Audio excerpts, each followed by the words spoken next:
2022 is almost over, and that means that this is the last video of the year. And as I've done for the last couple of years, I always do a timeline of the year of Star Wars gaming events, whether it's news or game updates or whatever.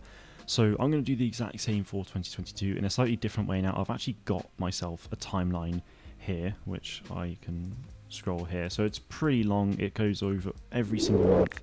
So I'm going to start off in January, of course, because that's where we go. And it includes pretty much everything I could find on Star Wars gaming. Most of this I've already covered myself as well. So I've got pretty extensive news coverage. So make sure you are subscribed if you haven't already. And make sure you stay to the end because you may find that something's happened this year that you didn't actually know about. So without further ado, 2022 started off rather exciting, really, because we had some pretty big news. Obviously, LEGO Star Wars: The Skywalker Saga was close to releasing, but the first thing we had was the 13th of January, which was a LEGO Star Wars Castaways update that added microfighters and new hair. So obviously, for a lot of people, that's not a particularly big deal, but for the game, it was actually quite huge because this was the first big content update that the game actually had. So that was really exciting. Microfighters, you could find them around the island, but this time you could actually now own your own ones, and you could buy several of them, so that was really cool. A week later, on the 20th of January, we then got a brand new LEGO Star Wars: The Skywalker Saga gameplay trailer, which is here, and we got the release date confirmed at that point, which I believe was April 5th in the end. So that was obviously, huge. Big news for LEGO Star Wars there, because obviously it had been delayed so many times in the past. And then nearly a week after that, we then got even more huge news from, this time, Electronic Arts, or EA, as they announced 3 Star Wars games. So we already knew that Jedi 2 was in the works, but they'd never officially come out and said it. But, this time we actually got confirmation that Jedi 2 was in development, and we'd hear more later in the year. They also then announced the first-person shooter coming from Respawn and a strategy game coming from Respawn, co-developed by a new studio called Bit Reactor. So that was huge. We've not heard anything else on the FPS or the strategy game yet, but hopefully next year we might see something. And we obviously had some big Jedi Survivor stuff recently, which I'll go over shortly. So that was pretty much everything I could find for January. So we move on into February. So I don't have a specific date on this because I know there was actually a couple fixes around this, but in February, Battlefront 2 got an update. So I think towards the end of 2021 and early 2022, Star Wars Battlefront 2 2017 was having loads of issues. There was this whole 1 HP hack that was causing so many problems. Loads of people were leaving the game, and it's obviously just not an ideal situation. So DICE thankfully updated the game, and they did another update a week later, I believe, to fix other things that they couldn't do before. But it was really nice to see DICE come back and actually update the game so that PC players could actually enjoy it. I think that was sort of around the 7th or the 8th of February, and then the other update was the 15th, but I'm not too sure. Apart from that, though, not too much in the way of anything else. But then Star Wars Hunters, obviously the game that released the November before this, so in 2021, obviously that was soft launch, and it still very much is in soft launch. But they announced 2 new hunters coming to the game with Scorer and Sprocket, Scorer being the Rodian, Sprocket being the Mon Calamari. And then in a separate article, there was an exclusive by someone who announced that Huttball was going to be coming as a mode to Hunters. And then 2 days after that announcement, on the 16th, we then actually got that update, and they expanded the soft launch regions as well. So before it was in 4 places, and I think with this update, it was then in 6 or 7 places. I think it's currently in 10 locations, and will probably stay that way until launch. But that was the 16th, so it was an exciting month for Hunters. But apart from that, nothing else really happened, so it was pretty quiet. March got a bit more exciting though. On March 7th, we got some details with regards to LEGO Star Wars: The Skywalker Saga's DLCs. We got release dates for them, as well as actual characters being announced, each individual one. So there was loads of speculation before, and I don't think it was a leak. I actually can't remember too much about that, but I don't feel like it was any official news that TT Games put out for it. But I just saw loads of websites starting to post about it and stuff. So that was obviously really exciting. We got to see the DLC characters there, so that was cool. And 4 days after that, we got another LEGO Star Wars: The Skywalker Saga trailer, which revealed tons of new details. I think this was sort of a in-depth gameplay sort of breakdown trailer of sorts, but that was obviously exciting. And then Many days after that, on the 24th of March, we then got another trailer, which I think was the Darkside character trailer. And on that same day, by the looks of it, character customization was confirmed not to be happening, which is obviously hugely disappointing and still isn't in the game and probably won't ever be as a result. Obviously, we're now many months after launch, so yeah, that's not happening. And to top March off with more LEGO styles, but this time it was back to Castaways, we then got the Book of Boba Fett update, which essentially added a battle pass, so you don't have to pay anything. It's obviously a paid game on the Apple Arcade, which means there's no microtransactions. It's free for everyone. Yeah, essentially a seasonal pass that is run in the same way as a battle pass for the Book of Boba Fett. So we got loads of Boba Fett items there, as well as like Fennec Shand and the like the Vespa speeder bikes that people were using. So yeah, then we move on into April, which was obviously a huge month. On the 5th, we had LEGO Star Wars The Skywalker Saga actually releasing, which was obviously a very exciting day. It was the first big Star Wars game we'd had since since Squadrons, which was a year and a half before this, but then we obviously had Jedi Fallen Order in 2019. But that was a great day, and we also had The Mandalorian Season 1 and Solo DLC releasing on that particular date as well. And then on the 5th, for people who pre-ordered the game, we had the Trooper DLC and the Classic Characters DLC. Then that released on the 19th for everyone else who didn't pre-order.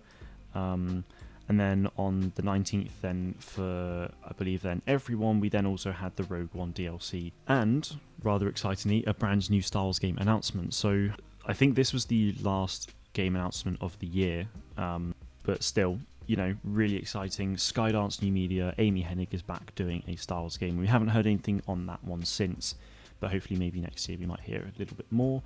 And then on the 29th of April, we got another LEGO Star Wars Castaways update. This time it was solo-themed content, so we got like Han, Lando, Beckett, Enfys Nest content there, which was really cool. May was a decent month, I would say. Well, actually, it was pretty good, actually, especially towards the end of the month. But on the 3rd of May, obviously, the day before Star Wars Day, we had a teaser for Obi-Wan coming to Fortnite, which as a Fortnite player myself was really exciting. And then Darth Vader got leaked as well. I think there was actual screenshots for him there, but that was great. On Star Wars Day itself, on the 4th, we then had The Mandalorian Season 2 and Bad Batch DLCs added to LEGO Star Wars, which, again, other exciting stuff there. On the 11th, so it was a pretty big first half of the month, really, Hunters had another update which expanded the soft launch more to other regions, which I believe was the final soft launch expansion, so it's now in 10 locations as opposed to the original 4. And this update added battle passes, so we've now had quite a few battle passes, or they're now in game known as arena passes. And we got a new game mode, LTM, called Matchup Mix-Up, which we've now had several times in the over the last few months.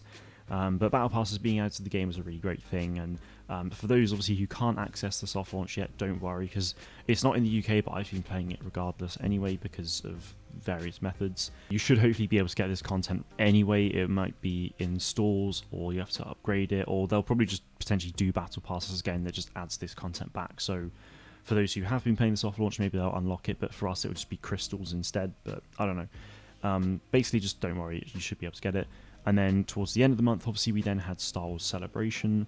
So on the 27th, which was, I think, the first or second day, we had Obi-Wan actually added to Fortnite, which was really cool. And then Jedi 2 had its reveal trailer, which is now known to us as Star Wars Jedi Survivors. That was very exciting. So we're now moving on into the summer months, which is understandably quiet. So we have June, which on the 3rd we got a LEGO Star Wars Castaways Rogue One update. So again, that's seasonal content that you can unlock in a Battle Pass form based on Rogue One. So that was obviously really exciting for players of that. And then on the 13th of June we had another update for Hunters, where the Hunters actually got completely rebalanced. I think they added another Battle Pass into this one, but they completely changed the balancing for Hunters, and I think they added the ability to properly jump, or that was the update before this. But it was a great update, and the game just continues to feel really good. But that was everything in June. July was pretty quiet and also just disappointing, really. At the same time, arguably it was better than June, but reasons. So On the 6th of July, we had a Castaways update for Rebels. So these Castaways updates happen every single month. This time it was for Star Wars Rebels, which is exciting. And then on the 18th of July, we had the unfortunate news that Hunters will be delayed until 2023. So obviously it was due to come out originally in 2021, got delayed to 22.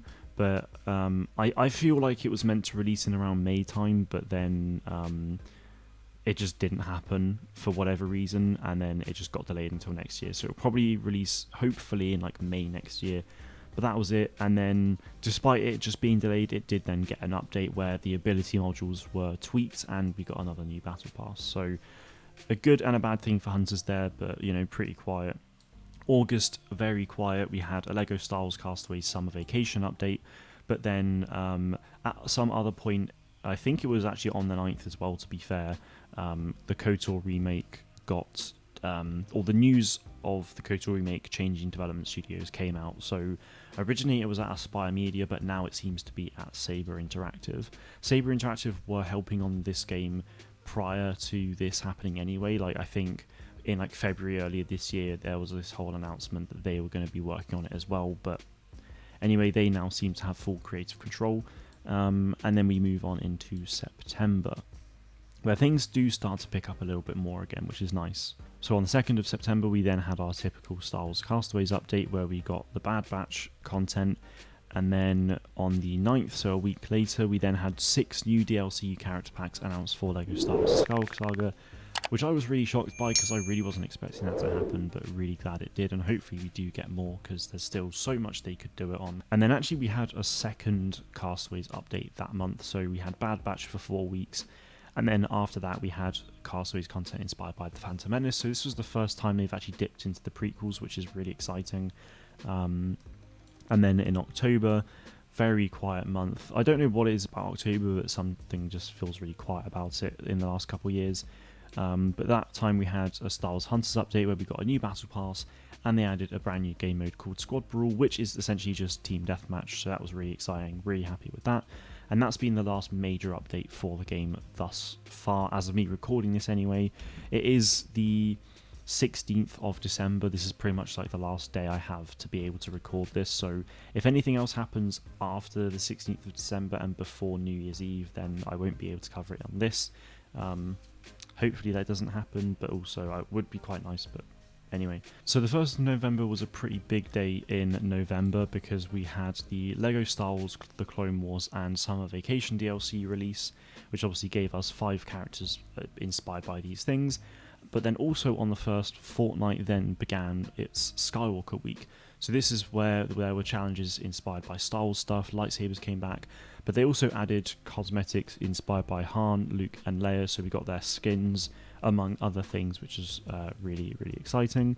On the 3rd, so just 2 days later, we then got a LEGO Star Wars Castaways update inspired by The Mandalorian, and this was Season 1 and 2, so we got like some Dark Troopers, a bunch of Mandalorians, Moff Gideon and stuff, so that was great. And then a couple of weeks after this, we then got the LEGO Star Wars The Skywalker Saga Kenobi and Rebels character packs, so again, 5 characters per pack inspired by those things. And then 2 weeks after that, we then got Skywalker Saga character packs for Andor and the Book of Boba Fett. And now finally we move on into December. So the 1st of December we got a LEGO Star Wars Castaways Life Day update, which added Naboo as a new level into the observatory. So anyone who's played Castaways or knows anything about it will probably know that they have observatory missions, which are kind of your main boots on the ground missions that you can play. It's so far for the whole year that the game was out, it was all just original trilogy stuff, which was fun, but for me it was getting really tedious. But now they've actually added something, a new level, which is Naboo, so that's really, really exciting, and hopefully they do that for the other films in the prequels, and hopefully they'll do the sequels as well in the future. But that was great, and that's Life Day, so that's obviously very Christmas themed stuff based on the holiday special.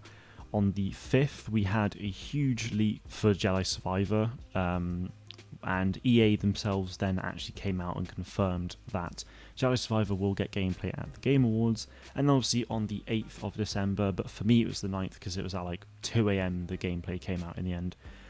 We got a brand new reveal trailer for Jedi Survivor, which was fantastic. I'm going to be posting tons of content on the game, so make sure you obviously are subscribed to that for the Jedi Survivor content and news and everything. And that was it as far as I know at this current moment in time on the 16th of December, which is a Friday at 3:15.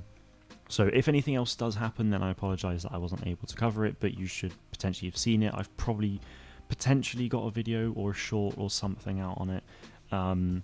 But yeah, that is 2022 in a nutshell, basically.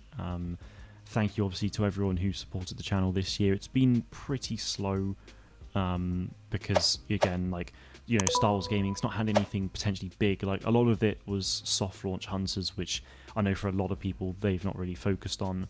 It's very, like, behind the scenes more than anything else. And obviously it's Castaways, which again is Apple Arcade locked, so it's not a particularly big thing for a lot of people. So yeah, Jedi Survivor releases on March 17th next year. Hopefully Hunters will release and it'll be a big thing.